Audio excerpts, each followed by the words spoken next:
Hello students, today I am going to read a new story, The Red-Headed League. Sherlock Holmes is probably the most famous and most popular private detective in the world of detective stories and novels. He is known for his keen observation, knowledge of many fields, and ability to make accurate guesses. Sir Arthur Conan Doyle was a doctor by profession, but he is best known for his crime fiction. The Red-Headed League was one of the favorite stories. मुलांनो, तुम्हाला detective stories म्हणजे काय माहिती आहे का? Detective stories म्हणजे गुन्ह्यांबद्दल घडलेल्या कथा. डॉक्टर आर्थर कॉनन डॉयल हे डॉक्टर आहेत प्रोफेशनने, पण ते कथा लिहिण्यात म्हणजेच क्राईम फिक्शन्सच्या गोष्टी लिहिण्यामध्ये फेमस आहेत. त्यांच्या बऱ्याचशा गोष्टी क्राईम फिक्शनवर आधारित आहेत. एखादा गुन्हा घडला आणि तो सोडवण्यासाठी एखादा डिटेक्टिव्ह काय काय योजना करतो त्यासाठी प्रसिद्ध असलेल्या शेरलॉक होम्सच्या गोष्टी आपण मराठी अनुवाद सुद्धा वाचू शकता. आज आपण इंग्लिशमध्ये त्यांची ही स्टोरी वाचणार आहोत, द रेड हेडेड लीग, आणि समजून घेणार आहोत. The Red-Headed League, Part 1, Mr. Wilson's Story. When I called upon my friend, Mr. Sherlock Holmes, he was conversing with a visitor who was an elderly man with fiery red hair. Holmes introduced me to the visitors, Mr. Jabez Wilson. He was a pawnbroker. Holmes asked him to repeat his story for me. He began to showing us an advertisement in a newspaper. It read as follows: The Red-Headed League. There is a vacancy for a member of the league, and the salary is £4 a week for nominal services. Red-headed men may apply in person on Monday at 11 o'clock or to Duncan Ross at the office of the League, 7 Fleet Street. Like the other Sherlock Holmes stories, this story too was told by the friend Dr. Watson. म्हणजे Sherlock होम्सच्या आधीच्या गोष्टींप्रमाणे त्यांच्या गोष्टी कोण सांगताय? Doctor Watson हे त्यांचे friend आहेत, अशा लिहिलेल्या आहेत. ही स्टोरी सुद्धा आपल्याला डॉक्टर वॉटसन सांगतायत. स्टोरीचं फर्स्ट पार्ट मधली स्टोरी आहे, मिस्टर विल्सन्सची आहे, आणि त्यांचं फर्स्ट पार्ट मध्ये काय दिलेलं आहे तर सिच्युएशन कशी होती ती आपल्याला एक्सप्लेन केली आहे. When I called upon my friends म्हणजे जेव्हा मला माझ्या शेरलॉक होम्स या मित्रांनी बोलवलं तेव्हा त्यांनी ते कोणाशी भेटायला आलेले. त्यांच्याकडे भेटायला आलेला तो माणूस होता अगदी वयस्कर, एल्डरली मीन्स वयस्कर, आणि त्याचे केस मात्र फायरी रेड हेअर म्हणजे अगदी लाल रंग आगीचा कसा असतो त्याप्रमाणे त्याचे केस होते. होम्सने त्यांना इंट्रोड्यूस केलं. जे भेटायला आले होते त्यांचं नाव होतं mister Jabez Wilson. Holmes introduce me to the visitor mister Jabez Wilson. ते कोण होते? He was a pawn broker. म्हणजेच आपल्याला समजा एखाद्याला काही पैसे लागणार असतील तर ते काही काळासाठी एखादी वस्तू गहाण ठेवून पैसे दिले जातात. म्हणजे सावकार किंवा आपण ब्रोकर आपण म्हणतो ना, दलाल. पॉन ब्रोकर म्हणजे आपल्याला पैसे देणारा, आपली वस्तू गहाण ठेवून पैसे देणारा. Holmes ask him to repeat his story for me. होम्सने त्यांना काय सांगितलं? त्यांची स्टोरी त्यांना पुन्हा सांगायला सांगितली. He began by showing us. आता तो आपली गोष्ट काय सांगायला लागला तर त्याने एक वर्तमानपत्रात बातमी ऐकली होती, आणि ही बातमी कोणती आहे? द रेड हेडेड लीग बद्दल आली, ॲडव्हर्टाईज आली होती वर्तमानपत्रात. There was a vacancy of member, म्हणजे वेकन्सी आहे कशासाठी तर मेंबर्सचे जे लीग आहेत, रेड हेडेड लीग असते ती लीग म्हणजे संघटना, जे लाल केसांची, आता लाल केस म्हणजे गमतीशीर आहेत ना, तर लाल केसांच्या लोकांची ही संघटना असते आणि त्या संघटनेद्वारे एक जॉब अपॉइंट केलेला आहे. Salary is 4 pounds a week. म्हणजे आठवड्याला 4 pounds सॅलरी दिली आहे त्यांना. ही नॉमिनल सर्व्हिस आहे त्यांची.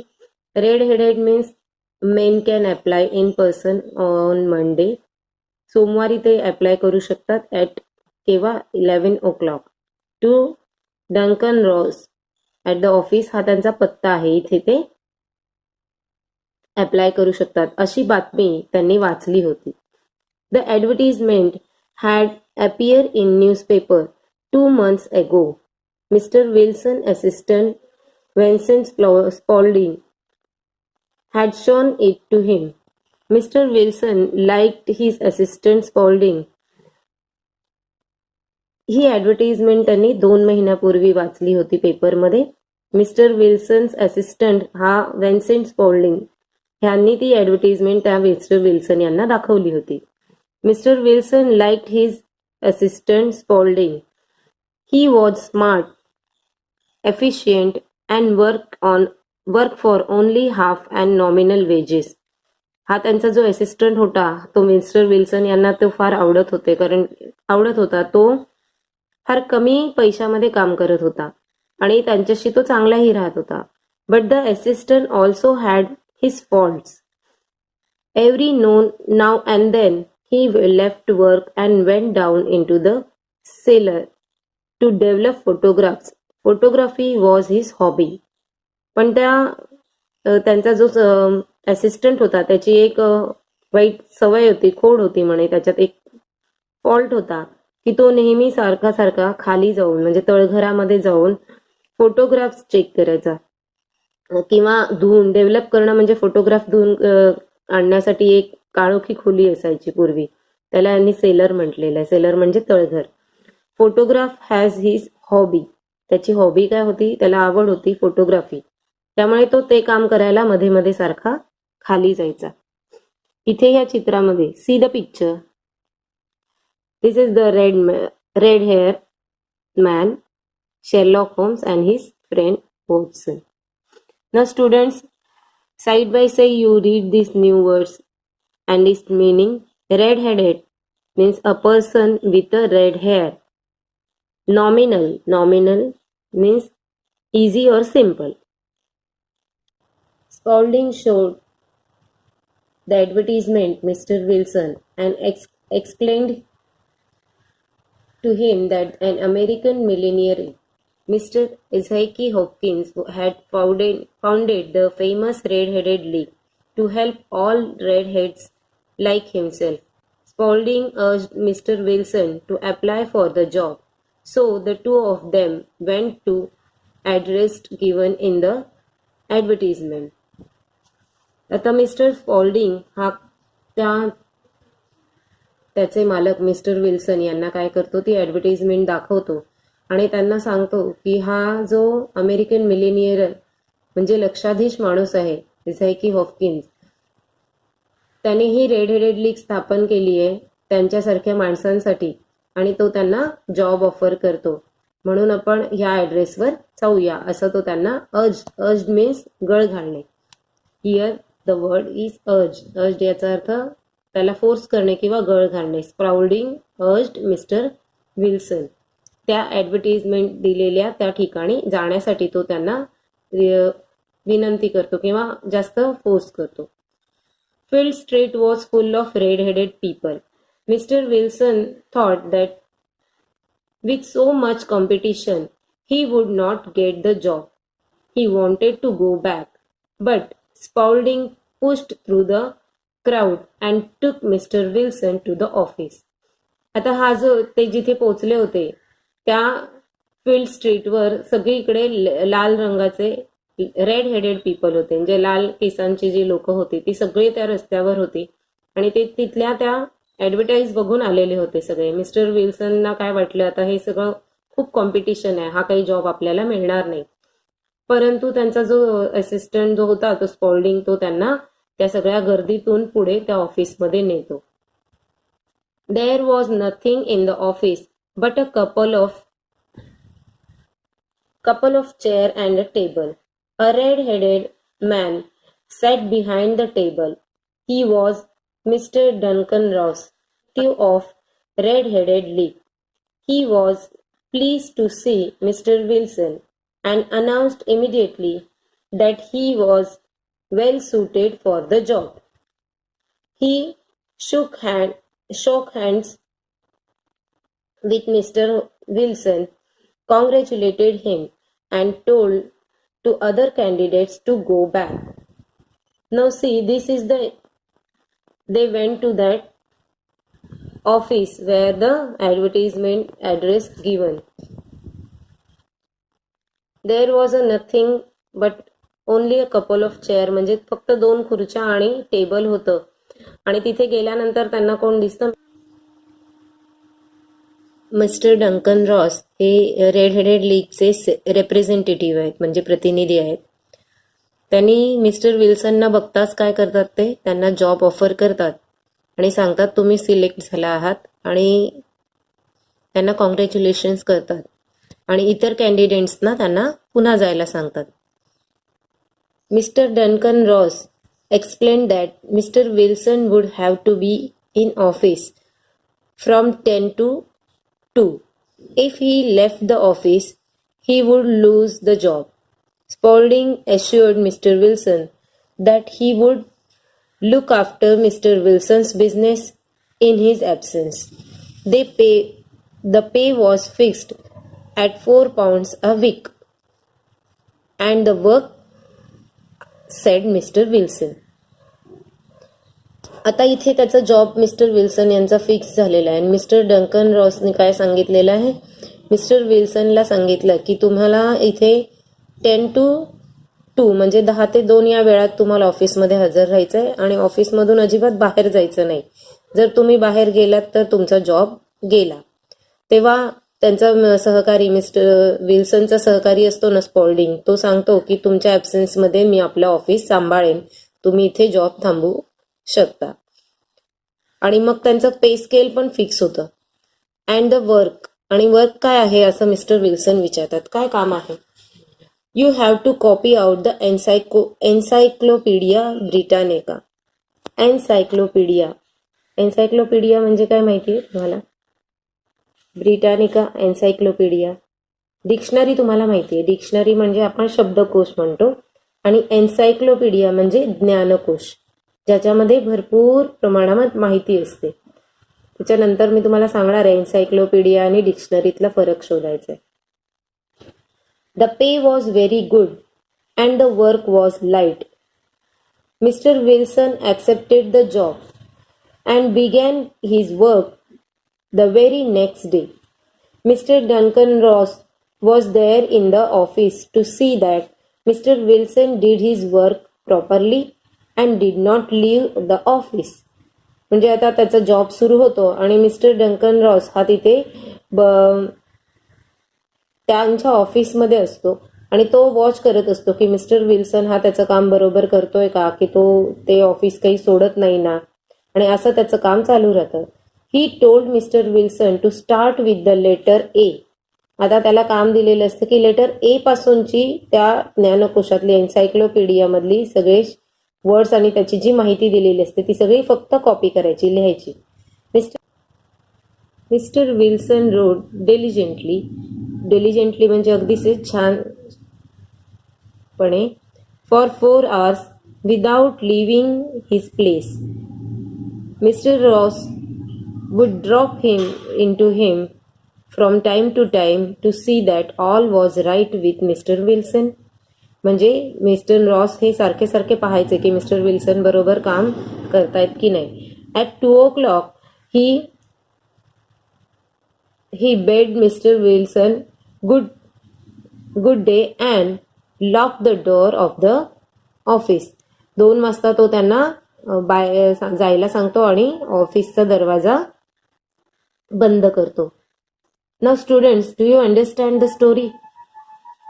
हियर्स मिस्टर विल्सन यांनी तक्रार केलेली असते, शेरलॉक होम्सकडे आलेले असतात, त्यांची काही तक्रार असते, आणि आता हे मिस्टर विल्सन काय तक्रार आहे, कशा घटना घडल्या हे सांगतायत.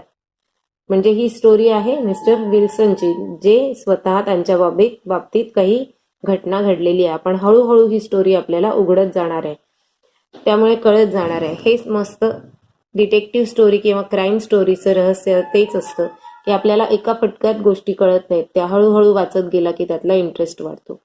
नाव students, you have to solve this questions. Listen and answer. Why was Fleet Street full of red headed people? Fleet Street हा full of red headed people का होता? Why was? Now you have to find the answer. The answer is in passage and you have to write. I will not give the ready answer. Now I will explain only the lesson and you have to yourself prepare an answer. Now the next, who was well suited for job? You know the who was selected and who was well suited the job. Okay. Why did Mr. Wilson accept the job? Why did Mr. Wilson accept the job? We will discuss these all questions on the lecture. Would you like to do such a job and why? This is PR questions, means you have to give answers by your own choice. Would you like to do such a job and why? म्हणजे तुम्हाला हे असा job करायला आवडेल का आणि का?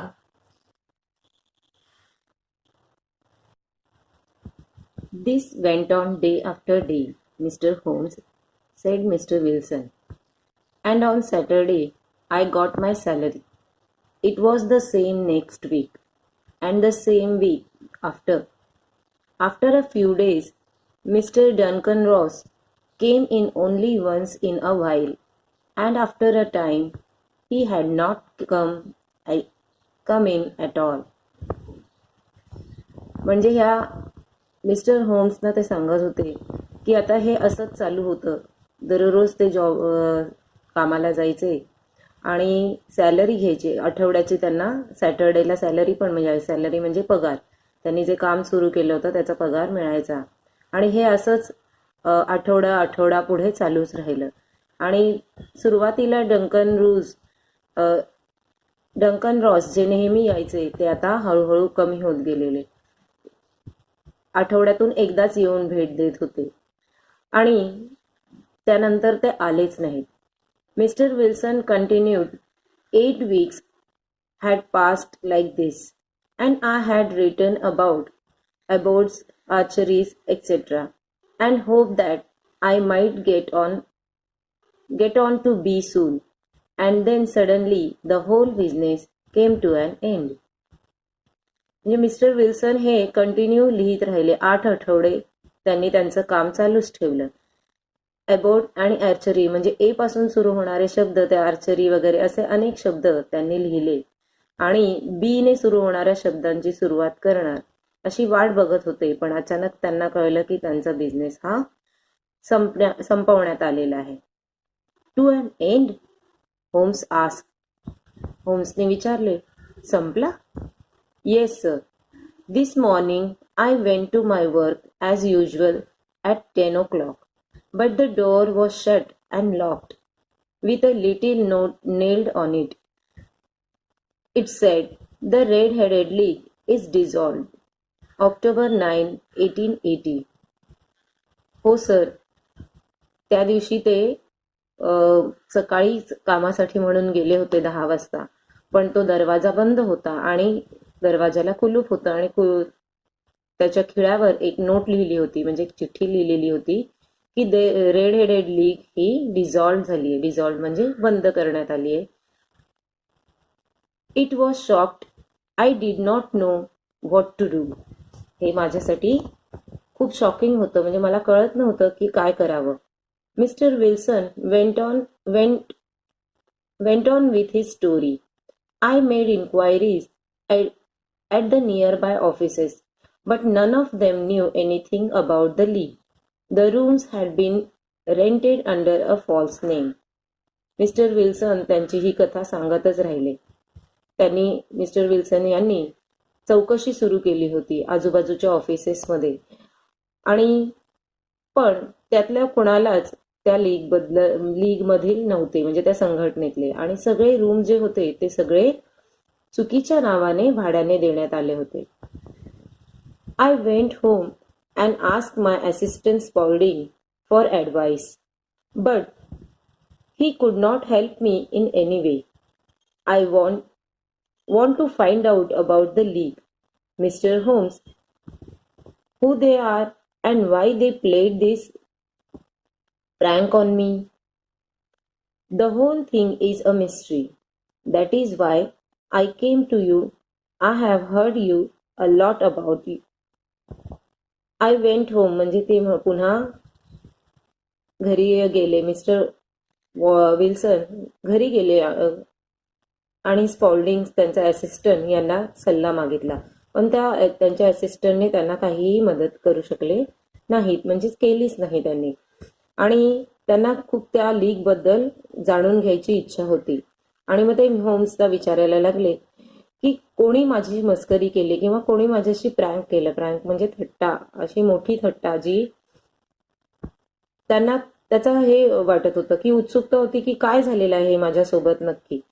Mystery म्हणजे गूढ, ही सगळी गोष्ट म्हणजे एक गूढ आहे की माझ्यासाठी नोकरी ऑफर करणं किंवा मी तिथे जाणं आणि मला ते काम करायला लावणं, हे सगळं त्यांच्या मनामध्ये शंका होती. म्हणून त्यांनी ते मिस्टर विल्सन म्हणाले की मी तुमच्याबद्दल म्हणजे होम्सबद्दल भरपूर ऐकलं होतं आणि म्हणून मी तुमच्याकडे आलो आहे. Holmes found mister Wilson story very unusual. He asked, Mr. Wilson, this assistant of yours who first called your attention to the advertisement, what is he like? Mister होल्म्सने विल्सनना विचारले की ही सगळी स्टोरी, विल्सनची स्टोरी त्यांना अगदी असाधारण वाटली, unusual. He asked mister Wilson, त्यांनी विल्सनना काय विचारलं की तुमचा जो असिस्टंट होता, तो असिस्टंट तुम्हाला जी ॲडव्हर्टाइजमेंट घेऊन आला होता तो कसा आहे? Small, stout, with no hair on his face. He has a white splash on acid on his forehead. आता त्यांनी त्याच्या असिस्टंटचं वर्णन केलंय. स्मॉल म्हणजे उंचीने लहान, त्यानंतर असा गुटगुटीत, सुदृढ, विथ नो हेअर, त्याच्या केसावर केस नव्हते डोक्यावर. He has a white splash म्हणजे चेहऱ्यावर एक पांढरा असा ऍसिड फेकलेला डाग त्याच्या कपाळावर होता. I thought as much, said mister Holmes. Is he still with you? Oh yes sir. मग त्यांनी विचारला, अजूनही तो तुमच्या सोबत आहे का? That will do mister Wilson. I can give you my opinion on this subject in a day or two. Today is Saturday and by Monday we may come on to conclusion. म्हणजे mister होम्सने त्यांना सांगितलं, mister Wilson, तुम्हाला मी 1-2 दिवसात माझं मत याबद्दलचं सगळं देतो आणि आपण मंडेपर्यंत, आज सॅटरडे आहे, मंडेपर्यंत म्हणजे सोमवारपर्यंत आपण ह्या सगळ्या गोष्टींच्या कन्क्लुजनला येऊ. Now see the left side of the page. Things to do. What is the difference between a dictionary and an encyclopedia? Find out. Encyclopedia means a book or set of books that gives information about very many subjects arranged in the order of alphabet Z. म्हणजे A to Z या क्रमानुसार अनेक विषयांची माहिती देणारा ग्रंथ म्हणजेच ज्ञानकोश. Britannica encyclopaedia हा जगातला सगळ्यात मोठा ज्ञानकोश आहे, ज्याच्यामध्ये जवळजवळ 4400 लेखकांनी आपल्या माहितीचा संग्रह केलेला आहे आणि वेळोवेळी काळानुसार याच्यामध्ये माहिती ॲड केली जाते. आणि ऑक्सफर्ड इंग्लिश डिक्शनरी किंवा इतर कोणत्याही डिक्शनरी म्हणजे त्याच्यामध्ये शब्दांचे अर्थ लिहिलेले असतात. मग आपण हे वेगवेगळ्या भाषेमध्ये उपलब्ध असतात. English to Marathi, English to Hindi आणि इतर लँग्वेजमध्ये देखील प्रत्येक शब्दाचा अर्थ लिहिलेला असतो. ती म्हणजे डिक्शनरी. आणि ज्ञानाचा संग्रह, भरपूर माहितीचा संग्रह म्हणजे encyclopaedia. Now students, we will continue this story in the next part.